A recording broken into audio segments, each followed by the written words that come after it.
नमस्कार, मी भाऊ तोरसेकर. तुम्ही बघत आहात प्रतिपक्ष. मित्रांनो, केजरीवाल तुरुंगात आहेत आणि त्यांच्या अटकेचा विरोध करण्यासाठी देशभरच्या विरोधी पक्षांनी म्हणजे ज्यांनी गेल्या जून महिन्यामध्ये पाटण्यामध्ये एकत्र येऊन एक इंडी आघाडी बनवायचा प्रयत्न केला होता, त्याचा जो आजपर्यंत बट्ट्याबोळ उडाला आहे तो तुमच्यासमोर आहेच. पण आज केजरीवालच्या निमित्ताने ही सगळी मंडळी रविवारी दिल्लीच्या रामलीला मैदानावर एकत्र आली आहेत, ज्यांना आपसामध्ये बसून आपापल्या राज्यात लोकसभा निवडणुकीसाठी मित्र पक्षांमध्ये जागा वाटप करता येत नाही. ते दिल्लीमध्ये केजरीवालला वाचवायला एकत्र आलेले आहेत. याचा अर्थ सरळ आहे की ते एकमेकांना शिवीगाळ करायला एकत्र आलेत, पण आपापल्या राज्यामध्ये एकमेकाच्या उरावर बसलेले आहेत. तुम्ही जी काय आघाडी बनवली ती जर तुम्हाला व्यवस्थित चालवता येत नसेल तर तुम्हाला भाजप, मोदी सरकार किंवा NDA यांचं केंद्र सरकार आहे हे व्यवस्थित चालवण्याचे सल्ले देण्याचा अधिकार उरतो का? साधा लोकसभेतल्या प्रत्येक राज्यात ठरलेल्या ज्या जागा आहेत त्या जागा वाटप करण्याचा साधा निर्णय ज्या पक्षांना आपापल्या राज्यापुरता घेता येत नाही ते केंद्र सरकार एकत्र येऊन कसं चालवणार याचं एक नमुना हे सगळे लोक रामलीला मैदानावर पेश करायला जमलेत. मग त्यामध्ये बिहारचे राष्ट्रीय जनता दल असेल, महाराष्ट्रातली उबाटा शिवसेना असेल, राष्ट्रवादीची शरद पवार गट असेल, काँग्रेस वगैरे वगैरे. आणि इथे एकत्र येण्यापूर्वी या प्रत्येक नेत्याने आपापल्या राज्यामध्ये इंडी अलायन्स म्हणजे भाजप विरोधातली किंवा मोदी सरकारला पराभूत करण्यासाठी अजेंडा घेऊन आलेली जी आघाडी आहे तिचा आपापल्या राज्यात पूर्णपणे बट्ट्याबोळ केलेला आहे. आणि तेच लोक दिल्लीमध्ये रामलीला मैदानावर रामलीला म्हणावी की कसली लीला म्हणावी ती करायला जमलेले आहेत. असो, मुद्दा असा आहे मित्रांनो की या आघाडीत महाराष्ट्रात काय बट्ट्याबोळ झाला आहे तो आपण बघितलेला आहे. गेले 6 महिने जागा वाटपावर चर्चा चालू आहेत, पण 48 पैकी 24 जागांचा सुद्धा महाविकास आघाडीला किंवा इंडी अलायन्सला निर्णय घेता आलेला नाही. ही इंडी आघाडी ज्या पाटण्यामधून सुरू झाली आणि ज्या मुख्यमंत्री नितीश कुमार यांच्या पुढाकाराने सुरू झाली ते नितीश कुमारच शेवटी कंटाळून ती इंडी आघाडी सोडून NDAमध्ये सहभागी झाले. खरं तर त्यामुळे ह्या इंडी अलायन्सला बिहारमध्ये तरी जागा वाटप सोपं व्हायला पाहिजे होतं. आणि सोपं असं मी का म्हणतो मित्रांनो की ज्या वेळेला एखाद्या मालमत्तेतले भागीदार कमी होतात, एखाद्या लूटमारीतले भागीदार कमी होतात, तेव्हा प्रत्येकाचा हिस्सा वाढवून मिळणार असतो. कोणतरी एक सोडून गेला, एक वाटेकरी कमी झाला तर उरलेल्यांना आनंद व्हायला पाहिजे आणि सहजगत्या वाटप व्हायला पाहिजे. जनता दल युनायटेड हा बिहारच्या इंडी आघाडीमधला एक प्रमुख पक्ष होता. लालू प्रसाद यादव यांचं राष्ट्रीय जनता दल आणि नितीश कुमार यांचं जनता दल युनायटेड हे बिहारच्या इंडी अलायन्समधले प्रमुख पक्ष होते. मग ठीक आहे, एकाची ताकद 30% असेल, दुसऱ्याची 35% होती, पण हे प्रमुख पक्ष होते. काँग्रेस एक 10% वाला, कम्युनिस्ट पार्टी 5% वाली असं आपण म्हणू शकतो. पण एवढा मोठा एक जनता दल युनायटेड सारखा ज्याचे लोकसभेमध्ये 16 खासदार होते, बिहारमधून 40 खासदार निवडून जातात, त्यापैकी 16 खासदार जनता दल युनायटेडचे होते. म्हणजे नितीश कुमार इंडी अलायन्समध्ये राहिले असते तर 40 पैकी 16 जागा या नितीश कुमारांना द्याव्याच लागल्या असत्या.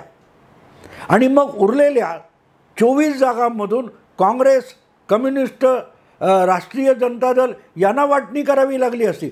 म्हणजे अधिकच्या 16 जागा वाटपासाठी उपलब्ध असतानासुद्धा बिहारमध्ये जागा वाटप होऊ शकलेलं नाही. आणि गंमत बघा मित्रांनो, गंमत बघा की या सगळ्यामध्ये आता मोठा पक्ष एकटा उरला, तो आहे लालू प्रसाद यांचा राष्ट्रीय जनता दल.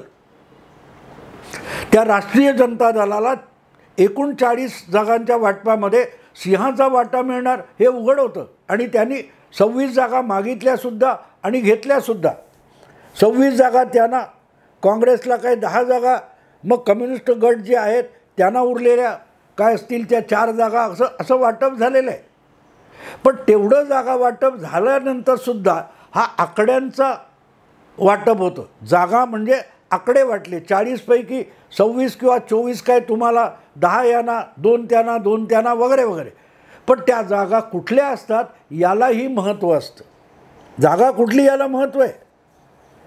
कारण ज्या जागी आपली ताकदच नाही अशा जागी तुमच्या पक्षाला तिकीट मिळालं किंवा जागा मिळाली, तुमच्या वाट्याला आली, तरी ती जागा जिंकणं सोपं नसतं किंवा अशक्यसुद्धा असतं.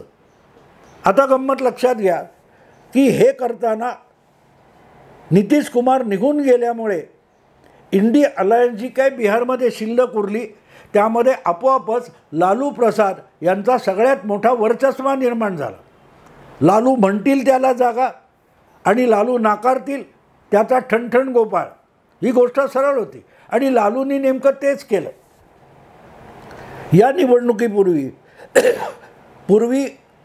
लालूंच्या पक्षात असलेले बाहुबली, माफिया ज्यांना म्हणतात, असे पप्पू यादव लालूंचा आशीर्वाद घेऊनच काँग्रेस पक्षात गेले. खरं तर पप्पू यादव हे लालू प्रसाद यांच्या पक्षात नव्हते. काही वर्षापूर्वी लालूंचा पक्ष सोडून त्यांनी स्वतःचा एक बिहारपुरता पक्ष बनवला होता. पण अगदी काल परवा 10 दिवसापूर्वी त्यांनी आपल्या पक्षाचं काँग्रेसमध्ये विसर्जन केलं आणि पप्पू यादव काँग्रेस पक्षाचे नेता झाले.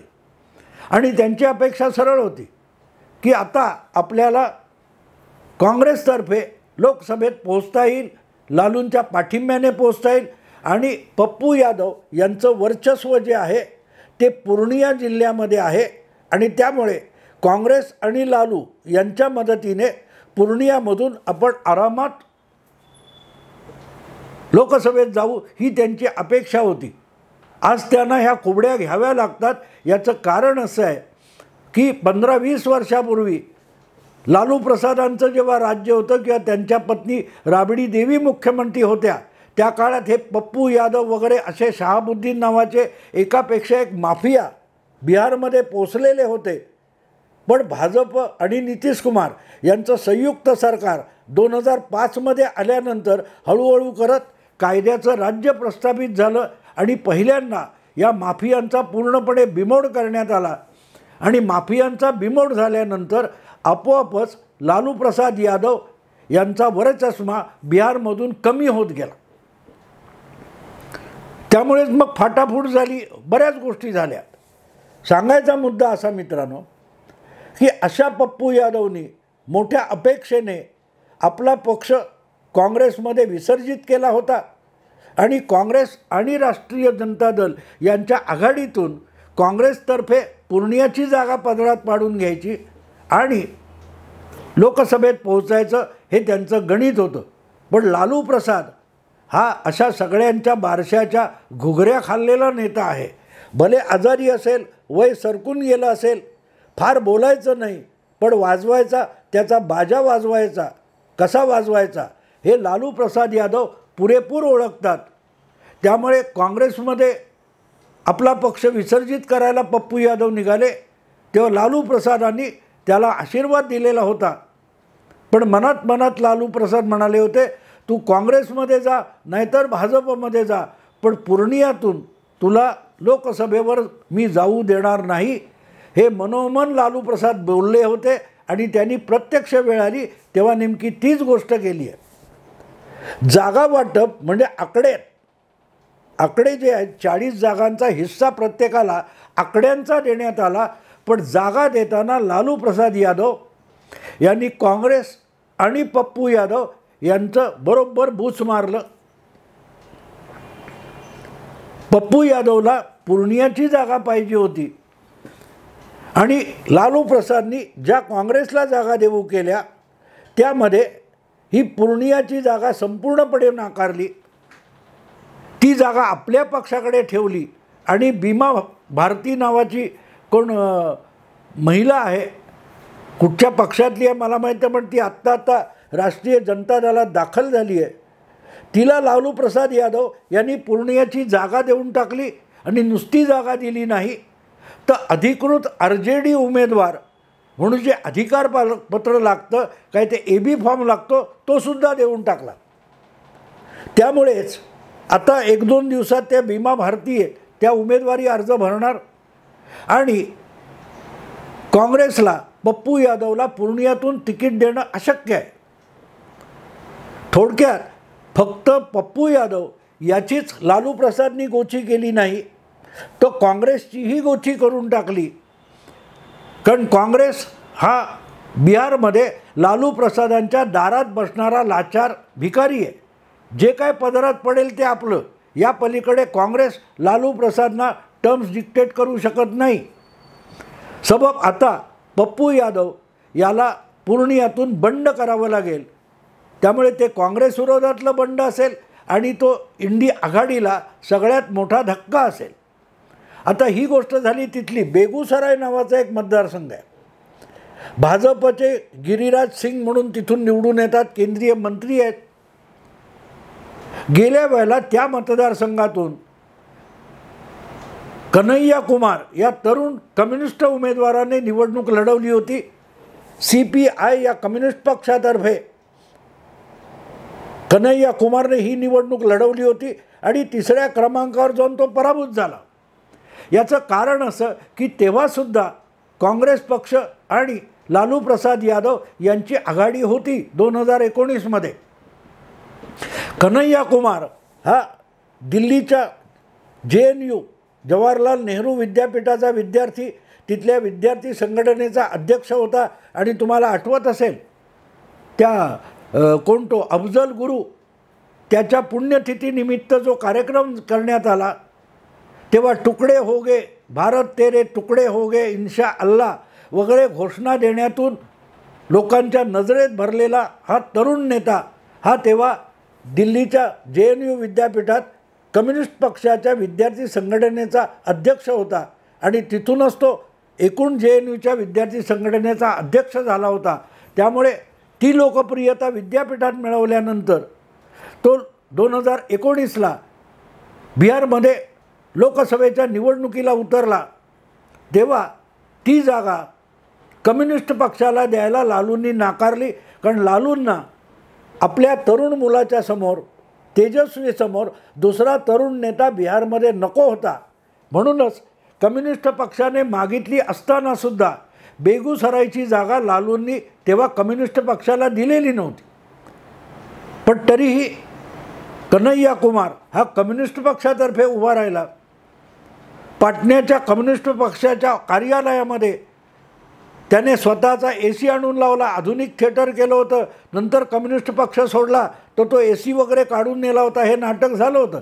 पण मुद्दा असा की गेल्या वेळेलासुद्धा लालू प्रसाद यादव यांनी कन्हैया कुमारला बेगुसरायमध्ये पाठिंबा द्यायचं साफ नाकारलं होतं.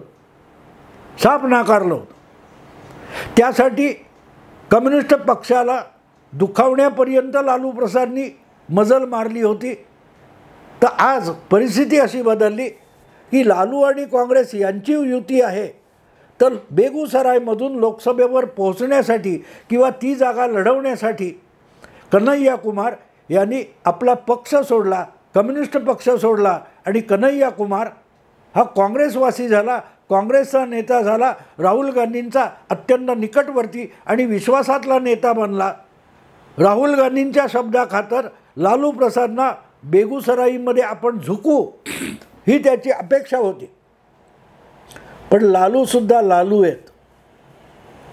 ज्यांनी देवेगौडासारख्या पंतप्रधानाला बघता बघता उल्लू बनवलं होतं. चारा घोटाळ्यामध्ये राजीनामा द्यायचा आग्रह पंतप्रधान देवेगौडांनी धरला. तर लालूंनी तात्काळ राजीनामा दिला आणि मुख्यमंत्रीपदी आपल्या गृहिणी असलेल्या पत्नीला आणून बसवलं होतं आणि देवेगौडांना स्वतःच्या थोबाडीत मारून घेण्याची वेळ आणली होती. असला बिलंदर राजकारणी असलेले लालू हे कालचं पोर म्हणावं अशा कन्हैया कुमारसमोर झुकण्याची बिलकुल शक्यता नव्हती. आणि म्हणून मित्रांनो, गंमत बघा, गंमत काय झाली की 2 वर्षापूर्वी कन्हैया कुमार बेगुसराय मतदारसंघ मेळावा आणि राष्ट्रीय जनता दल लालूंच्या पाठिंब्याने लोकसभा निवडणूक लढवता यावी म्हणून काँग्रेस पक्षात गेला. कन्याकुमारी ते काश्मीर राहुल गांधींबरोबर पदयात्रा केली, त्याच्या नियोजनात भाग घेतला. आत्ता तुमच्या मणिपूरपासून मुंबईपर्यंतच्या पदयात्रेत या कन्हैया कुमारने भरपूर पायपीट केली. मोदी, शहा, भाजप, संघ यांना दिवस रात्र झोपेत सुद्धा शिवीगाळ केली.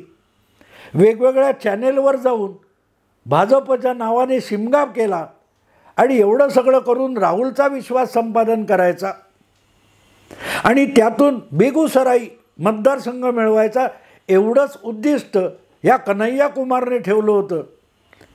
पण बिहारच्या 2024च्या लोकसभा निवडणुकीत जेव्हा जागा वाटपाची वेळ आली तेव्हा लालू प्रसाद यादव यांनी या कन्हैया कुमारची सुद्धा मुरली वाजवून टाकली. पूर्णियामध्ये पप्पू यादवचा बाजा वाजवला आणि बेगुसरायमध्ये कन्हैया कुमारची मुरली वाजवलेली आहे. आणि कशी वाजवली बघा. ज्या कन्हैया कुमारला कम्युनिस्ट पक्षाने 5 वर्षापूर्वी बेगुसरायमध्ये उमेदवार केला होता, त्याला पाठिंबा द्यायला सुद्धा लालू तयार नव्हते, त्याच लालू प्रसाद यादव यांनी यावेळी त्याच बेगुसरायची जागा ही कम्युनिस्ट पक्षाला दिली जागा वाटपात. म्हणजे गेल्या वेळेला 5 वर्षापूर्वी लालू प्रसादना बेगुसरायमध्ये कम्युनिस्ट पक्षाचा उमेदवार म्हणून कन्हैयाला कुमार नको होता, पण आज त्याच बेगुसरायमध्ये कन्हैया कुमार हा काँग्रेसचा उमेदवार म्हणून जागा मागतोय, तर ती जागा कम्युनिस्ट पक्षाला देऊन टाकली आणि कम्युनिस्ट पक्षाने तिथे आपला उमेदवार उभं करायचं ठरवलेलं आहे, घोषित केलेलं आहे. म्हणजे कन्हैया कुमार हा आपली जागा पण गमावून बसला, पक्ष पण गमावून बसला आणि जागा मिळालेली नाही. पण या सगळ्या गडबडीमध्ये लालू प्रसाद यादव यांनी पाटणामधल्या किंवा बिहारमधल्या इंडी अलायन्सचा बाजा वाजवला आणि कन्हैया कुमारची मुरलीसुद्धा वाजवून टाकली आहे. ते हिंदीत म्हणतात ना, न रहेगा बांस न बजेगी बंसुरी. मुरली म्हणजेच बासरी. लालू प्रसाद यांनी कन्हैया कुमारचा असा बाजा वाजवलाय, असा बांबू त्याला लावलाय की न रहेगा बास म्हणजे बांबू राहिला नाही, आता बांबूपासून बासरी पण वाजवू शकणार नाही. कशी गंमत आहे बघा मित्रांनो. हे सगळे मिळून मोदींना पराभूत करणार आहेत. पण मोदींना पराभूत करण्याच्या आधी प्रत्येकाला आपल्या मित्राला आधी पराभूत करायचं आहे आणि त्याची साक्ष महाराष्ट्रात उद्धव ठाकरे देत आहेत, शरद पवार देत आहेत, बिहारमध्ये लालू प्रसाद देत आहेत. हीच अवस्था प्रत्येक राज्यामध्ये आहे. असो, आत्ता इथे थांबतो. आवडलं लाईक करा, शेअर करा, सबस्क्राईब करा. नमस्कार.